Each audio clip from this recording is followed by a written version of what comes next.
"Oh, you're a church guy."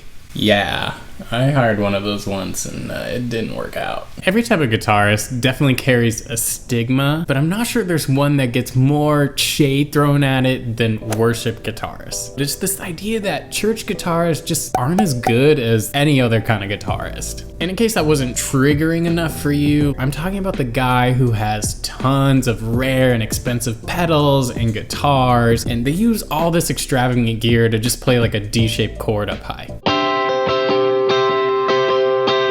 And I think the challenging thing about church guitar specifically is that churches are dealing with volunteers and professionals. It's a weird mix of this is a job and it's about the heart. As a pro player going in to play at a church, you know that you're going to deal with musicians of all skill calibers, but it's this imbalance that I think has developed this weird ideology amongst session players playing in church. A lot of the guys are like, oh, the songs are so easy, or the band's not very good, so they're happy with whatever I do, or I just need to slap a ton of reverb on it. Look, the whole thing is a mess. While stigmas aren't always true, when it comes to this one, I kind of agree. It's difficult to fall victim to that stigma. It can really make you question yourself, your abilities, and it can also make you not want to be involved with church, even if you like it. But I'm getting a little ahead of myself, so let's dial it back and talk about how I first got involved playing in churches in general. It's the summer of my freshman year of high school. I would sit and play 8-10 hours a day, and I did literally play until my fingers bled, and I was learning all these classic rock riffs. The first one I really remembered nailing was Living Loving Maid by Led Zeppelin.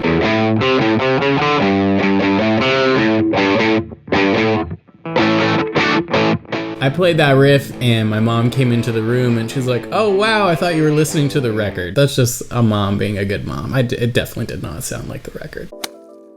I ended up auditioning for all the right reasons. I was there to be cool, I was there to be admired, I was there to rock out. I guess Jesus was in there somewhere. Okay, cut me some slack. I was like 16 years old. They would have over 1,000 students in a single service. It had cool lights, a great sound system, screen. I rolled into that audition with my Gibson Les Paul, my Vox Valvetronics VT50, and a black shirt that had a pick on it, and inside the pick it said, "Pick Jesus." My mom thought that would be a good idea because it would make me appear more spiritual. People probably saw me and were like, oh gosh. I bring all my stuff up on the stage, I plug in my gear, and they said, just play whatever you play when you're with your friends or in your bedroom. I whipped out Switchfoot's Meant to Live,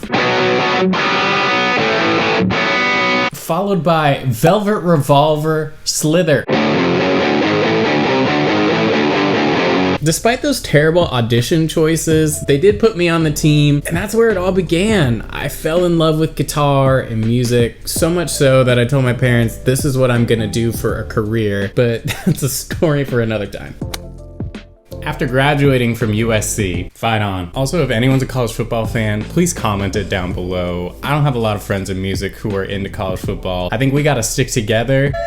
I started playing a lot of what people refer to as church gigs, and if you're unfamiliar with that term, it means you get paid to play at the services on a weekend. And I honestly really loved it initially. It was really fun to be paid to play guitar. I enjoyed the music. I especially enjoyed the people I was doing it with, and it was for something I believed in. But ultimately, the sheen of it wore off pretty quickly, because I realized that playing at church was not the goal I had set out for. I had set out to be on tour and playing with pop artists. And I started finding that while I had tons of credits and experience playing at different mega churches, that experience did not carry over into the gig world. And it's not that playing at church did not prepare me for gigs. It's just that people in the gig world don't take church as seriously because of the stigmas around worship guitar players. I actually started to feel that playing at church was maybe hindering me from getting the gigs that I had dreamed about. The very first tour that I almost got, it ended up being between me and one other guy, and I had a conversation on the phone with the artist, and when he found out the majority of my experience was playing in church, he said, "Oh, you're a church guy."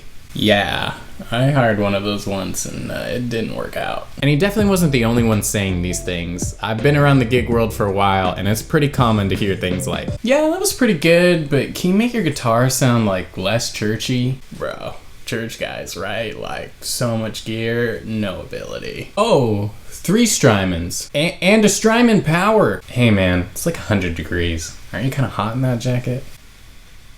Yeah, it's really hot. I wanted nothing to do with that. Yes, I am a Christian and I enjoy playing at church, but being a church guitarist is the last thing I wanted to be known for. So I stopped it all. I stopped posting pedalboard pics. I didn't do any more worship covers on the channel. I just tried to distance myself from the worship guitar world as much as possible because I found wherever I went, people just viewed me as a worship guitarist. Like, oh, 3 Strymons, church guy. But it sucked to be typecast. So rather than pursuing becoming the Mateus Asado of worship guitar, I just kind of was like, well, I'm not gonna post about this anymore because I don't want people to call me this. Sorry, just gotta interject real quickly. If you are new to the channel and you're enjoying this video so far, I would so appreciate it if you subscribe and drop a like. Bless you. To all the worship guitarists out there, I feel pretty confident that you've definitely felt this way at some point. I just think a lot of us are too afraid to vocalize it, and that's understandable. I was really afraid to talk about this, but I think it's actually better for us and our spirituality to talk about these frustrations and struggles. It's normal, it's a part of the human experience, it's a part of our faith journey, and I think by taking these stigmas head on, we can really learn to critique ourselves and grow. So let's set the record straight. I do play in churches occasionally. I also really enjoy modern worship music. I really love everything Elevation's putting out, Bethel, and Brandon Lake. Don't even get me started. Almanize, come on.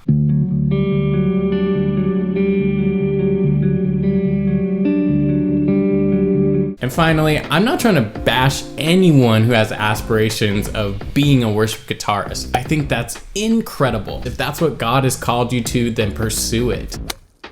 Now I can say my relationship with church guitar is in a slightly better place, but I still struggle with that moniker of worship guitarist. It definitely triggers me and I feel it in my system when people comment that on my videos. I didn't even play at a church for 8 months. Wherever the road leads me with music, I find God always meets me in the middle of my incredibly complicated relationship with it. I've experienced equally compelling moments on tour as I have in church. And in fact, on this last tour I went on, I had moments on off days where I was listening to worship music, which is something I never do, and I was brought to tears because I really resonate with the messages of the songs. So I think the healthiest thing to do is remove whatever the stigma of church guitarist is from what your heart is. Plenty of guys in church are incredible guitarists and they play much more than the reverb genre. If church is the only gig you're getting, who cares? That's an amazing opportunity, and I think you'll be surprised how God uses you in the least glamorous situations. I'd love to hear from you guys if you've ever struggled with the moniker of church guitarist or worship guitarist. Share your story down below. Be sure to leave a like on the video, subscribe to the channel before you head out. Got tons of videos on here about things like this. There are worship guitar videos despite this video making it seem like there are not any. And quad cortex, pedals, all that stuff, and I'll catch you next time.